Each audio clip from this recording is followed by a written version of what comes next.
2024 লোকসভা নির্বাচন প্রায় নির্বিঘ্নে সম্পন্ন হলো পুরুলিয়া জেলার 1903টি কেন্দ্রে। শনিবার সন্ধ্যে 6টা পর্যন্ত জেলার বিভিন্ন কেন্দ্রে পাওয়া তথ্য অনুযায়ী জানা যায় 74.9% ভোট পড়েছে তখনও পর্যন্ত।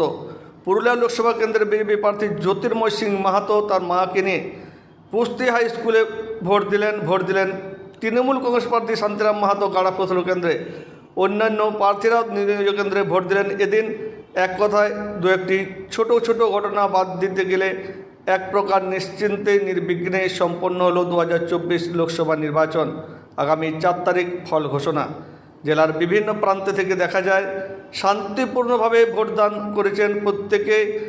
পাড়া থানার মুসলিম অধ্যুষিত হরিহরপুর গ্রামও দেখা গেছে স্বতঃস্ফূর্তভাবে মুসলিম সম্প্রদায়ের মহিলারা ভোটের লাইনে দাঁড়িয়েছেন। দেখা গেল আনাড়া জুনিয়র হাই স্কুলও ভোর 5:30 থেকে মহিলাদের লাইন। পাশাপাশি মহিলা পরিচালিত বুথগুলিতে দেখা গেছে যথেষ্ট স্বতঃস্ফূর্ততা ভোটারদের, তারা নির্বিঘ্নে ভোট দিলেন। এক কথায় দু একটি বিক্ষিপ্ত ছোট ছোট ঘটনা বাদ দিতে গেলে নির্বিঘ্নে সম্পন্ন হলো 2024 লোকসভা নির্বাচন। স্বাভাবিকভাবে যেরকম আমরা আগের থেকে বলেছি সেরকম 3 লক্ষ পার হয়ে যাবে। এখনো পর্যন্ত কোনো অপ্রীতিকর ঘটনার খবর আছে? এখনও পাইনি খবর। আমি ভোট দিতে ঢুকেছিলাম, সেই কারণে ফোন আমার গাড়িতে আছে, আর খবর তো পেলে ফোনেই পাবো, সেই জন্য আমরা ফোন দেখবো তারপরেই বলতে পারবো। আর সারাদিনে কী কর্মসূচি রয়েছে? সারাদিন যেখানে কোনো কিছু ছিটফুট কোনো কিছু সমস্যা হলে সেখানে ছুটবার ভাগ করে নিয়েছি আমরা বিধানসভা অনুযায়ী। তবুও যেরকম পরিস্থিতি হবে সেইভাবে যাওয়া। প্রথম পরিস্থিতি এখন পর্যন্ত কীরকম দেখলেন? জেলার আমি সকাল থেকেই আজকে খবরাখবর নিচ্ছিলাম প্রতিটা বুথে, তাতে করে শান্তিপূর্ণভাবেই ভোট হচ্ছে, কিন্তু কিছু কিছু জায়গাতে তারা অতি সক্রিয়তা দেখিয়ে মানুষকে ভয় দেখানোর একটা চেষ্টা করছে।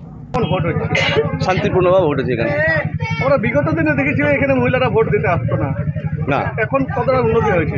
অবশ্যই এটা একটা সময় ছিল যে মহিলারা ভোট দিতে আসতে চাইতো না, কিন্তু আমরা যাতে সবাই যাতে ভোট সবাই এখানে মহিলারা দিতে পারে সেই জন্যে সেই মহিলাদেরকে ট্রেনিং দেওয়া হয়েছে এবং তাদেরকে ভোট যাতে ওরা দিতে পারে সেই জন্য আলোচনা করা হয়েছে এবং প্রত্যেকটি মহিলাদের সাথে মিটিং করা হয়েছে। এবং এর আগেও আপনার বিডিও সাহেবও এসেছিলেন যে মহিলারা যাতে বুথে ভোট দিতে যায়, ঠিক আছে, তাদের যদি প্রয়োজন হয় মহিলা এজেন্ট রাখারও ব্যবস্থা করা হবে। না, অসুবিধা নেই কিছু, শান্তিপূর্ণ। হ্যাঁ খুব শান্তিপূর্ণ।